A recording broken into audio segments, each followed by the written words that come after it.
नमस्कार साथियों, कैसे हैं आप सभी। आशा करता हूँ आप सभी बहुत अच्छे होंगे। साथियों, आज के हम लोग इस वीडियो में कक्षा 10वीं संस्कृत के प्रथम अध्याय मंगलम पाठ को पढ़ेंगे। चलिए, मंगलम पाठ को पढ़ने से पहले मंगलम पाठ में कुछ शब्दार्थ दिए गए हैं, उन शब्दार्थों को जान लेते हैं। पहला है हिरण्मयीन, जिसका अर्थ सोने सा ज्योतिर्मय। पात्रेन का अर्थ पात्र से, आवरण से। सत्यस्य का अर्थ सत्य का। अपहितम का ढका हुआ। मुखम का मुख या द्वार। अपावृणु का हटा दें। सत्य धर्माय का सत्य धर्मवान के लिए। दृष्टय का प्राप्ति के लिए। अनु का अनु से या सूक्ष्म से होता है। फिर है इस प्रकार अनियान का सूक्ष्म या अनु। महता का महान से। महियान का महान। जंतु का प्राणी के। गुहायाम का हृदय रूपी गुफा में। बीत शोका का शोक रहित। पंथः का मार्ग या रास्ता। बीततः का विस्तार होता है। स्यंदमाना का प्रवाहित होती हुई या जाती हुई। अनृतम मिथ्या या झूठ। अत्येति का अर्थ होता है पार कर जाता है, और यह अत्येति का अर्थ पार कर जाता है। आपकी बोर्ड परीक्षा में इसका अर्थ बहुत बार पूछा गया है। तो आपको हम इस चैप्टर के जो भी शब्दार्थ इसलिए बता रहे हैं क्योंकि आपकी बोर्ड की परीक्षा में क्या होते हैं, जिस शब्दार्थ से भी क्वेश्चन ऑब्जेक्टिव में पूछ लिए जाते हैं। ठीक है, आप अपनी किताब से उसको याद कर लें, या मैं इस PDF को आपके टेलीग्राम चैनल एजुकेशनल ज्ञान केंद्र पे डाल दूंगा। आप वहां से जाकर इसे डाउनलोड करके पढ़ सकते हैं और अपने दोस्तों के साथ भी इसे शेयर जरूर कर सकते हैं। देखिए, पहला पाठ है मंगलम। ठीक है, तो साथियों पहले आप लोग यह जान लीजिए कि मंगलम का अर्थ क्या होता है। ठीक है, मंगलम का अर्थ क्या होता है।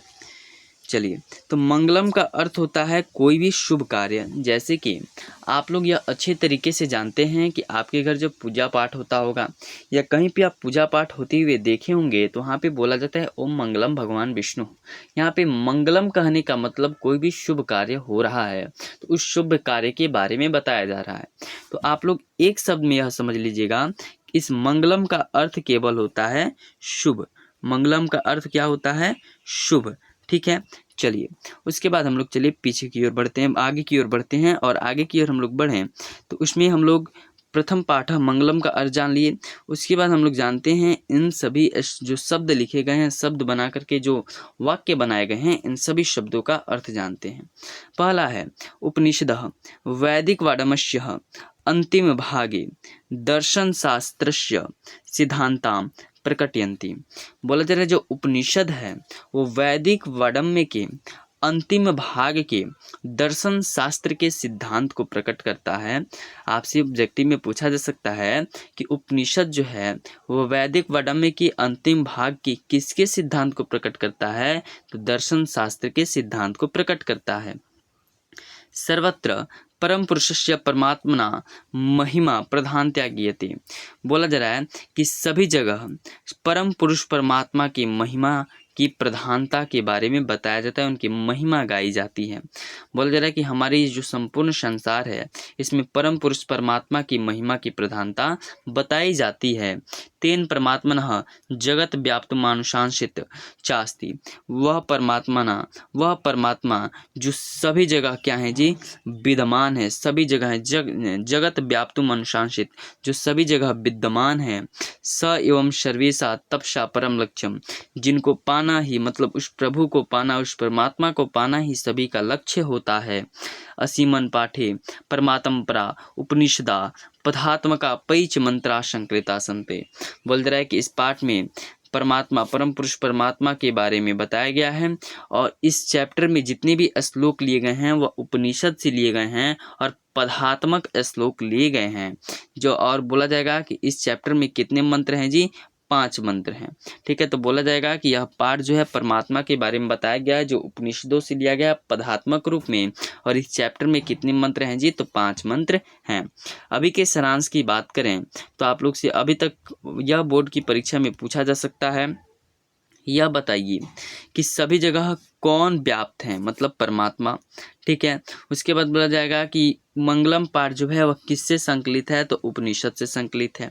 दूसरा क्वेश्चन आपसे यह पूछा जा सकता है मंगलम पाठ में कैसे मंत्र संकलित हैं, तो पदात्मक मंत्र संकलित हैं। तीसरा क्वेश्चन आपसे इस प्रकार से पूछा जा सकता है कि मंगलम पाठ में कितने मंत्र हैं, 5 मंत्रा मतलब 5 मंत्र हैं। चलिए अब प्रत्येक श्लोक को पढ़ेंगे और उसके अर्थ को जानेंगे। ठीक है, तो आप लोग का तो यह किताब है। ठीक है, चलिए पहले अब तक देखिए आप लोगों ने क्या क्या पढ़ा। इसका तो अर्थ आप लोग को बता दिए कि जो उपनिषद है वो वैदिक वाङ्मय के अंतिम भाग के दर्शन शास्त्र के सिद्धांत को प्रकट करता है और सभी जगह परम पुरुष परमात्मा की महिमा की प्रधानता के बारे में बताया जाता है। वह परमात्मा जो सभी जगह क्या है जी, व्याप्त हैं और स्वयं सर्वेशा तपसा परम लक्ष्यम, जिनको पाना ही सभी का लक्ष्य होता है। और इस पाठ में हम लोग परमात्मा के बारे में पढ़ेंगे जो उपनिषदों से संकलित हैं।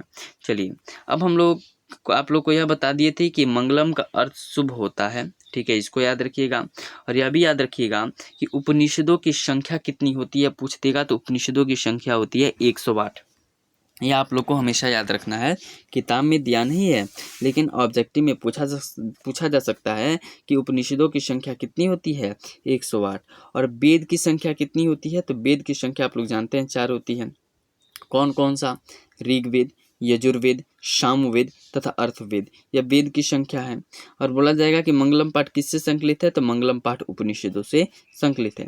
ये सभी जो नोट्स हैं हम आप टेलीग्राम चैनल पे अपलोड कर देंगे, आप लोग वहाँ से भी देख पाएंगे।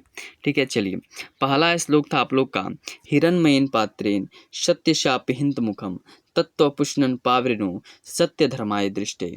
यह जो श्लोक है वह ईशावास्य उपनिषद से लिया गया है। चूँकि आप लोग को पहले ही बता चुके हैं कि मंगलम पाठ के जितने भी श्लोक हैं वह कहाँ से लिए गए हैं, उपनिषद से लिए गए हैं। तो इसका प्रथम श्लोक बोला जाएगा कि मंगलम पाठ का प्रथम श्लोक किससे संकलित है, ईशावास्य उपनिषद से। या ऐसे भी क्वेश्चन डाला जा सकता है कि हिरण्मयेन पात्रेण सत्य शापहिंत मुखम तत्वपुष्णन पावृणु सत्य धर्माय दृष्टे, श्लोक किस उपनिषद से संकलित है, ईशावास्य उपनिषद से। चलिए इसका अर्थ है कि हे प्रभु, सत्य का मुख जो है वह सोने जैसे पात्र से ढका हुआ है, इसलिए उस सत्य धर्म की प्राप्ति के लिए मन से माया मोह को हटा दे, तभी सत्य की प्राप्ति संभव है। बोला जा रहा है कि एक बालक जो है वो प्रभु से गुणगान करते हुए कहता है कि हे प्रभु, जो सत्य का मुख है वह सोने जैसे पात्र, हिरण्मयेन का अर्थ होता है सोने जैसा, सोने जैसे पात्र से ढका हुआ है। ठीक है, इसलिए आप क्या कीजिए उस सत्य धर्म की, ताकि हम सत्य के धर्म का मतलब हम आपको आप परमात्मा है हम आपको पा सकें, इसलिए आप उस मन से हमारे माया मोह को हटा दीजिए, तभी सत्य की प्राप्ति संभव है। ठीक है, कई को किसी पे मोह माया आ जाता है जिस कारण वह अपना कार्य अच्छी तरीके से नहीं कर पाता है। ठीक है, तो यही बात बताई जा रही है कि आप क्या कीजिए, सत्य से क्या कीजिए, सोने जैसे पात्र को हटा दीजिए। चलिए दूसरा श्लोक है, अनोन्यान महतो मह्यान आत्मस्य जंतु निहितो गुहायाम तम क्रतु पश्यति बीत शोको धातु प्रसादनम हिमान महात्मनः। यह जो श्लोक है किस उपनिषद से संकलित है, कठोपनिषद से संकलित है। इसका अर्थ होता है सूक्ष्म से सूक्ष्म तथा महान से महान वह आत्मा जो प्राणी के हृदय रूपी गुफा में विद्यमान है, उस परमात्मा के दर्शन मात्र से जीव शोक रहित होकर परम पिता परमेश्वर में एकाकार हो जाता है। बोल रहा है कि हमारी जो आत्मा है वो अत्यंत सूक्ष्म है और सबसे महान है, और इसका वास कहाँ होता है, तो प्राणियों के जो हृदय रूपी गुफा होती है उसमें ही वह आत्मा का वास होता है। अगर हम उस परमात्मा को दर्शन करना चाहते हैं, अगर उसको दर्शन कर लेते हैं तो हम जीव शोक रहित हो जाएंगे, शोक रहित होकर के परम पिता परमेश्वर में क्या हो जाएंगे, जाकर के मिल जाएंगे, एकाकार हो जाएंगे। इस श्लोक से आपकी बोर्ड परीक्षा में ऑब्जेक्टिव इस प्रकार से पूछा जाएगा कि सूक्ष्म से सूक्ष्म तथा महान से महान क्या है, तो आत्मा। ठीक है, बोल जाएगा प्राणियों की हृदय रूपी गुफा में कौन विद्यमान है, आत्मा। ठीक है, इस प्रकार से आपसे ऑब्जेक्टिव क्वेश्चन पूछा जा सकता है इस श्लोक से। तीसरा श्लोक देखते हैं। तीसरा श्लोक है, सत्यमेव जयते नानृतम सत्येन पंथा बीततो देवयानः येनाकर्मदृश्यो हयाप्त कामा यत्र तत्र सत्यस्य परम निधानम। यह जो श्लोक है वह मुंडक उपनिषद से संकलित है। ठीक है, इसका अर्थ है कि सत्य की ही जीत होती है, असत्य की नहीं। सत्य से ही परमपिता परमेश्वर तक पहुंचने का मार्ग विस्तृत होता है, जिसके द्वारा ऋषिगण उस परमात्मा को प्राप्त करना चाहते हैं, अर्थात अपने आत्म कल्याण के लिए जिस सत्य मार्ग का ऋषि अनुसरण करते हैं वही सत्य ईश्वर तक पहुंचने का सच्चा मार्ग है। बोल जा रहा है कि हमेशा किसकी जीत होती है? सत्य की ही जीत होती है। और हार किसकी होती है? हमेशा असत्य की। मतलब जो लोग सच बोलते हैं, सही से बोलते हैं, सत्य का साथ देते हैं, वे हमेशा जीतते हैं। लेकिन जो झूठ का साथ देता है, असत्य बोलता है, उसकी क्या होती है जी? हमेशा हार होती है। और जो भी व्यक्ति उस परमात्मा को पाना चाहता है, उस भगवान को पाना चाहता है, तो हमेशा अगर वह सत्य बोलेगा तो उस परमात्मा को भी पा सकते हैं। और जो भी ऋषिगण परमात्मा को प्राप्त करना चाहते हैं, पाना चाहते हैं, वह अपने आत्म कल्याण के लिए सत्य के मार्ग का ही अनुसरण करते हैं, सत्य के मार्ग को ही अपनाते हैं। और वही सत्य ईश्वर तक पहुँचने का सच्चा मार्ग भी है। ठीक है, चलिए अब अगले श्लोक की तरफ बढ़ते हैं। और आपके चैप्टर का सबसे अंतिम श्लोक है, यथा नदः स्यन्दमाना समुद्रे अस्त गच्छन्ति नामरूपे विहाय तथा विद्वान नामरूपाद विमुक्तः प्रांत परम पुरुष मुपैति दिव्यम। यह जो श्लोक है किस उपनिषद से संकलित है? मुंडक उपनिषद से संकलित है। ठीक है, बोला जा रहा है। और यह जो क्वेश्चन है वह सब्जेक्टिव की दृष्टि से काफ़ी महत्वपूर्ण रहता है, काफ़ी बार पूछा गया है।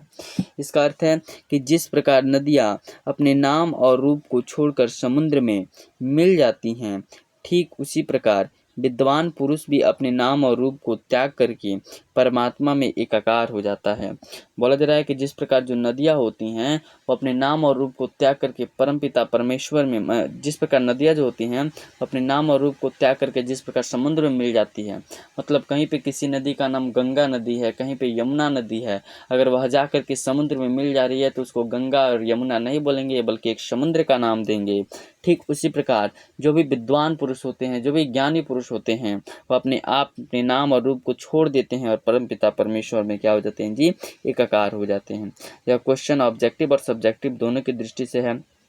सब्जेक्टिव में आपसे क्वेश्चन पूछा जाएगा कि नदी और विद्वान में क्या समानता है, और ऑब्जेक्टिव में क्वेश्चन पूछा जाएगा कि यह बताइए कि नदियाँ अपने नाम और रूप को छोड़कर कहाँ मिल जाती हैं? समुद्र में। और विद्वान पुरुष अपने नाम और रूप को छोड़कर कहाँ मिल जाता है? तो परमात्मा में एकाकार हो जाता है। इस श्लोक के अर्थ को आप लोग जरूर याद रखिएगा, और हो सके तो श्लोक भी आप लोग याद कर सकते हैं। पहला फिर अंतिम श्लोक है, वेदाहमिन पुरुषम महांतम आदित्य वर्ण तमसः प्रस्तात् तमेव विदित्वाति मृत्युमेति नान्य पंथा विदिते अयनाय। यह जो श्लोक है वह श्वेताश्वत्र उपनिषद से संकलित है। बोला जा रहा है इसका अर्थ है, वेद आदित्य वर्ण सूर्य के समान दिव्य रूप में विराजमान है। जो वेद है वह आदित्य वर्ण सूर्य के समान है और दिव्य रूप में विराजमान है। और ज्ञानी जन जो होते हैं उसको साक्षात्कार करके, मतलब उसको जान करके, अर्थात उस प्रकाशपूर्ण दिव्य स्वरूप वेद रूप ब्रह्मा का वह ध्यान करते हैं और मृत्यु पर विजय प्राप्त करते हैं। इसके अतिरिक्त कोई अन्य मार्ग, मृत्यु को प्राप्त करने का भी कोई अन्य मार्ग नहीं है। ठीक है, तो इससे आपकी बोर्ड परीक्षा में ऑब्जेक्टिव इस प्रकार से पूछा जाएगा। ये तो पूछ लेता है वेदाहमिन पुरुषम महांतम जो श्लोक है वह किस उपनिषद से संकलित है? तो श्वेतस्वत्र उपनिषद। और ऐसे पूछ लेगा वेद किसके समान है? आदित्य वर्ण सूर्य के समान है। चलिए, अगर आप इसका पीडीएफ लेना चाहते हैं तो आप हमारे टेलीग्राम चैनल से ज़रूर जुड़ें। टेलीग्राम चैनल का नाम है एजुकेशनल ज्ञान केंद्र। ठीक है, और आपको अगर जो टेलीग्राम पे सर्च कीजिएगा एजुकेशनल ज्ञान केंद्र तो भी आपको पहले ही शो होगा, नहीं तो हम इस टेलीग्राम चैनल का लिंक अपने वीडियो की डिस्क्रिप्शन में दे देंगे, आप वहां से जा करके डाउनलोड कर लीजिएगा इस पीडीएफ को। चलिए मिलते हैं अगले वीडियो में, और अगले वीडियो में हम लोग चैप्टर 2 यानी पाटलिपुत्र वैभव पाठ को पढ़ेंगे। धन्यवाद।